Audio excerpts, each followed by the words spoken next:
It really is, though, the only move for the Chargers for a lot of reasons. First of all, they've missed on multiple coordinators. Jim's not a coordinator. They need a real culture. I mean, there's a term called chargering. You got to get that thing out of here. You got to get chargering, like off the mantle. He's a culture builder. No more chargering. They're already at a disadvantage in Los Angeles. USC's going to the Big Ten. You're going to be paying Michigan, Ohio State, USC, Penn State. And the Rams have had more recent success and more historical success. And the other thing is Jim Harbaugh has a huge advantage, and it's one the Chargers need. Herbert, in about a year, Justin Herbert's going to start making big boy money. And they're $45 million over the cap now. So they have got to hit on multiple draft picks. They got to get cheap because they're overspending. They had some free agent misses. Herbert's going to be making a lot of money. You don't want to get trapped. At this point, Harbaugh's the only move. Even hiring Mike Vrabel, who I'm a huge fan of, would feel small. It just sounds right. Star head coach in Los Angeles with an emerging young star quarterback. It's like a movie script.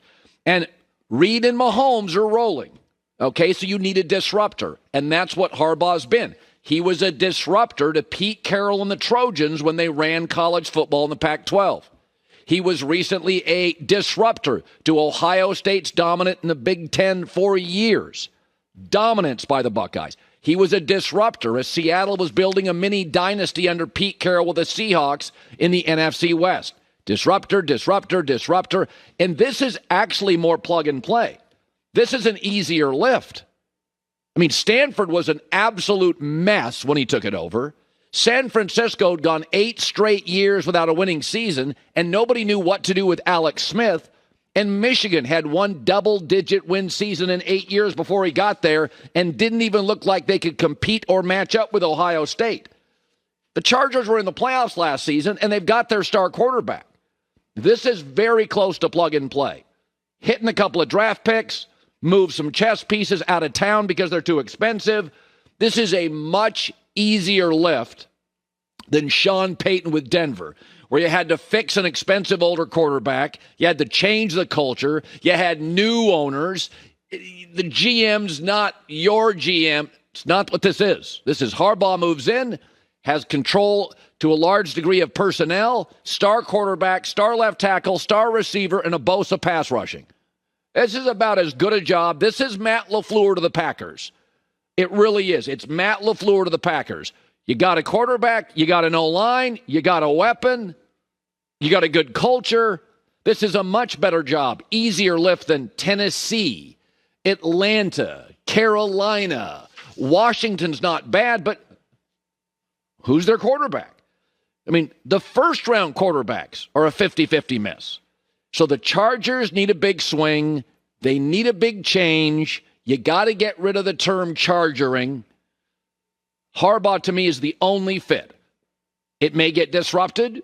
It may not be finalized. But I've been told money isn't the issue. There are more concerns about personnel and choices and control. Some of this is when LeBron came to the Lakers, the Dodgers got very aggressive with acquisitions because this has always been a Dodgers-Lakers town. USC may be third. And you can see USC took a big swing with Lincoln Riley. The Clippers have taken multiple big swings.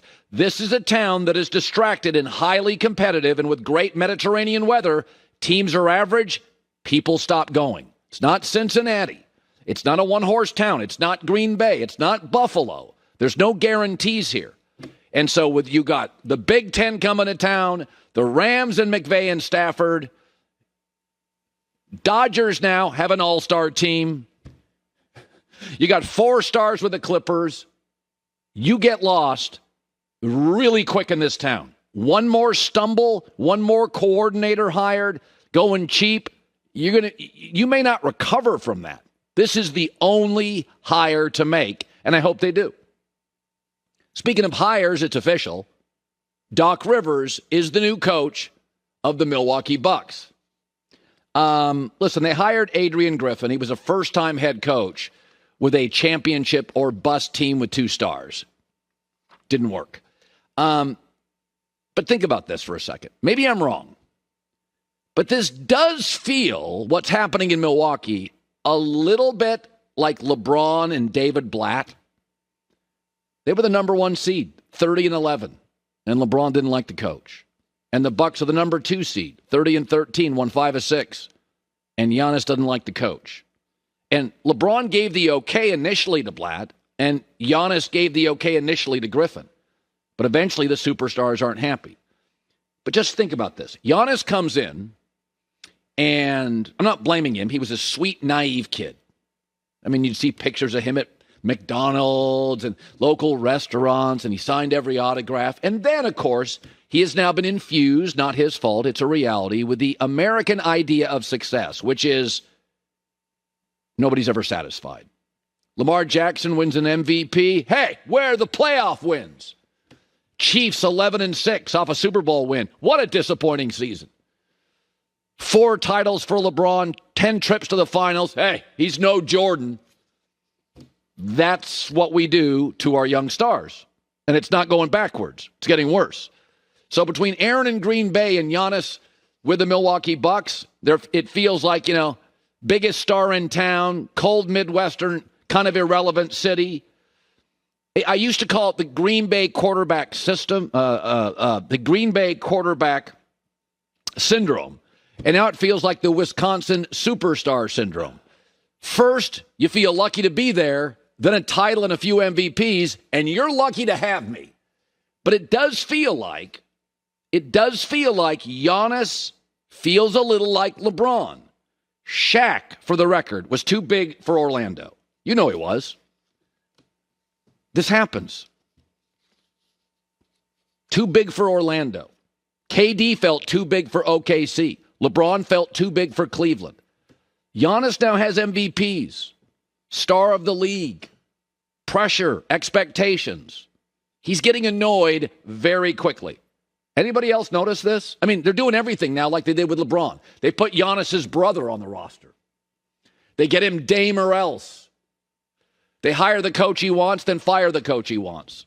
And again, it's a Midwestern, cold, overlooked town, Cleveland, Milwaukee, kind of Rust Belt feeling, although Milwaukee's a little hipper. And it feels like the superstar. Remember what Kareem did? And it was a different league back then. Stars didn't get everything they wanted. Kareem basically said quietly to the organization, get me to New York, LA, or DC. Look it up. He said it quietly. I don't want to burn the organization, but I want out. I'm bored. There's not enough here. I'm not challenged. And they did everything they could. And they pulled off a pretty good trade considering they lost the great player in the game. But this feels like, to me, very LeBron in Cleveland. They're doing everything. It's Midwest.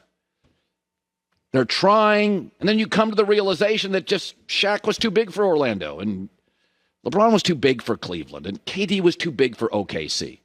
You got to build it a different way. And by the way, you got a title with him. And you've had great years with him.